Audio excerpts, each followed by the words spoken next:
हरे कृष्णा। शुद्धि भक्त सज्जन, जगत गुरु श्रील प्रभुपाद की जय। जय पतित पावन गुरु महाराज की जय। नवद्वीपेर एक द्वीपेर नाम मद्रम द्वीप। সেই মদ্রম দ্বীপেরই একটা অংশ বা এলাকা, তার নাম বৈকুণ্ঠপুর বা নারায়ণপীঠ। কেন হলো বৈকুণ্ঠপুর বা নারায়ণপীঠ, কিভাবে হলো? একদিন দেবর্ষি নারদ বৈকুণ্ঠ হতে বৈষ্ণব শ্রেষ্ঠ মহাদেবের নিকট কৈলাস পর্বতে আগমন করেন।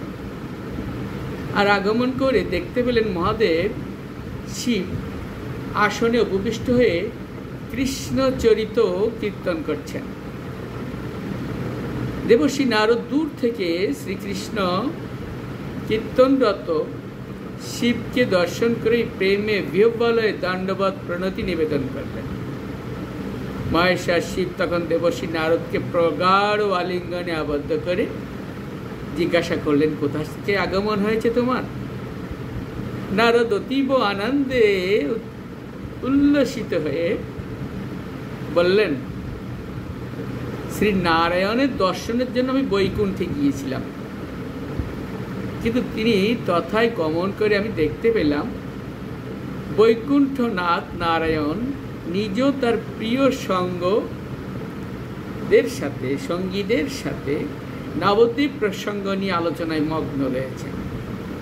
পরম রমণীয় শ্রীধাম নবদ্বীপে গণ সহ তিনি অবতীর্ণ হবেন, এই প্রসঙ্গে নিয়েই তথায় মহারঙ্গ চলছিল।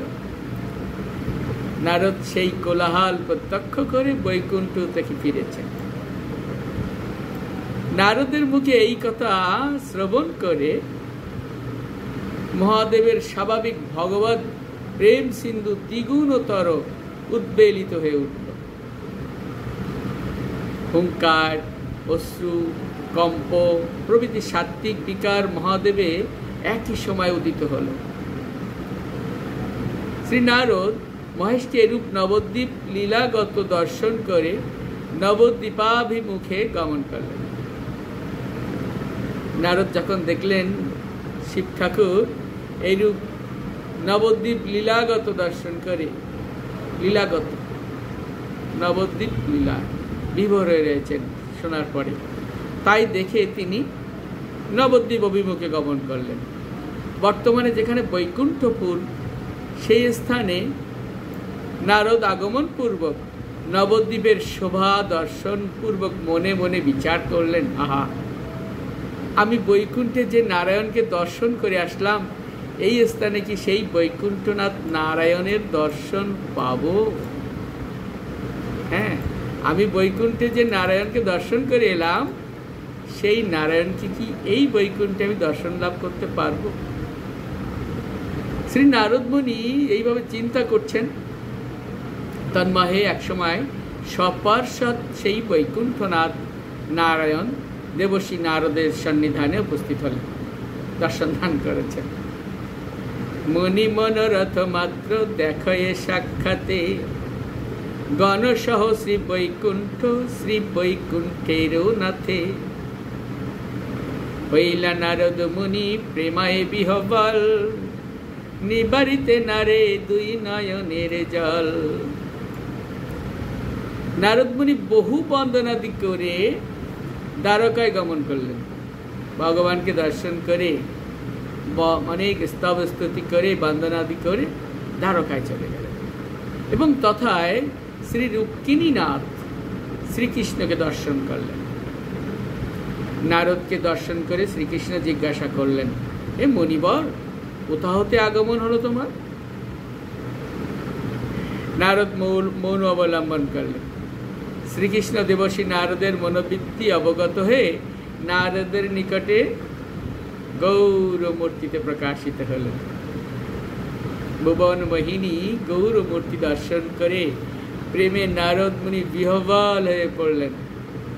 সেই সময় নবদ্বীপ চন্দ্র শ্রী গৌরাঙ্গ শ্যাম সুন্দর শ্রীকৃষ্ণ রূপে প্রকাশিত হয়ে নারদের হৃদয়ে শ্রী গৌর কৃষ্ণ নাম রূপ গুণ লীলার নিত্য বৈশিষ্ট্য প্রকাশ করলেন। দ্বারকানাথ অতীব সন্তুষ্ট হয়ে দেবর্ষি নারদকে বললেন, যাও কৈলাস পর্বতে যে শিবের নিকট গমন করো এবং সকল বার্তা তাকে জানাও, শিব ঠাকুরকে জানাও। নারদ বিনা যন্ত্রে গৌর কৃষ্ণের চরিত্র কথা বর্ণনা করতে করতে কৈলাস পর্বতে যেখানে শিব ঠাকুর আছেন সেখানে যে উপনীত হলেন এবং মহাদেবের নিকট সকল কথা কীর্তন করলেন, যা যা দ্বারকায় দেখে এসেছেন এবং নবদ্বীপে যাবে দেখেছেন। মহাদেব প্রেমানন্দে বিভোর হয়ে অতি অদ্ভুত কীর্তন করে কৈলাস ধাম মুখরিত করে দিলেন। হরি বল হরি বল। নারদ পুনরায় তখন আবার সেই নবদ্বীপ মণ্ডলের অন্তর্গত মদ্রুম দ্বীপে আগমন করলেন এবং মনে মনে বিচার করলেন, আমি দ্বারকায় ভগবানের যে রূপ দর্শন করেছি এই স্থানে কি সেই রূপ দেখতে পাবো? প্রথমে বৈকুণ্ঠনাথকে দর্শন করেছিলেন বৈকুণ্ঠ ধামে, তারপরে দ্বারকায় এসে বৈকুণ্ঠনাথকে দর্শন করেছি। তারপর যখন দ্বারকায় যে কৃষ্ণের সেই গৌর রূপ দর্শন করেছিলেন, তারপর সেই কথা শিব কৈলাসে শিব ঠাকুরকে বলে তিনি আবার নবদ্বীপে এসেছেন, এই মধ্যম দ্বীপে। তারপর কি চিন্তা করছেন, আমি এই স্থানে কি আমার সেই গৌরাঙ্গের সেই রূপ দর্শন করতে পারবো? এইরূপ চিন্তা করে চারিদিকে দৃষ্টিপাত করা মাত্রই দেবর্ষি নারদ সেই স্থানে দ্বারকার সমস্ত ঐশ্বর্য বিলসিত মহাপ্রভু শ্রী গৌরাঙ্গকে রত্ন সিংহাসনের মধ্যে দেখতে পেলেন। শ্রীমান মহাপ্রভুর রূপ এবং ঐশ্বর্য মাধুরী দেখে নারদ মুনি আনন্দে আনন্দে আনন্দে হতবিহ্বল। মনে মনে মুনি বিচারায় মন কথা, দ্বারকায় যে দেখিনি দেখিব কি হেতা। ওই ইচ্ছে বিচারিয়া মুনি চারিদিকে চায়, দ্বারকার ঐশ্বর্য দেখে নদী যায়। রত্ন সিংহাসনে গৌরচন্দ্র বিশালায়ে, রূপের ছটায় কন্দর্প মহয়ে। তিনি কি দেখলেন? দেখলেন যে দ্বারকায় আমি যে ঐশ্বর্য দেখে এসেছি সেই ঐশ্বর্য মহাপ্রভু সেই রত্ন সিংহাসনে বসে আছে। মহাপ্রভু শ্রী গৌরাঙ্গ নারদ মুনিকে সুমধুর বচনে বললেন, নারদ, আমি অতি অল্প দিনের মধ্যে এই স্থানে সব পার্শ্বদ অবতীর্ণ হয়ে বিবিধ লীলা বিস্তার করে জীবের দুঃখ খণ্ডন করব। এইরূপ বাক্যে নারদকে তুষ্ট করে মহাপ্রভু শ্রী গৌরচন্দ্র অন্তরিত হলেন।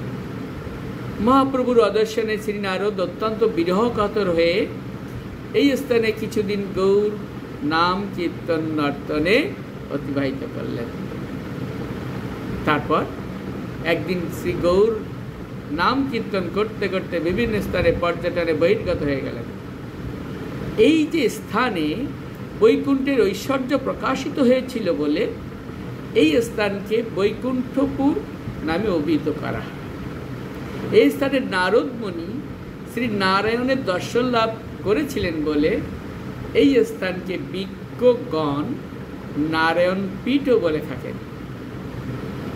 নারায়ণের নারদ দর্শন এথা কইল, নারায়ণে নারদ দর্শন এথা কইল, সেই হেতু নারায়ণ পীঠ নাম হইল।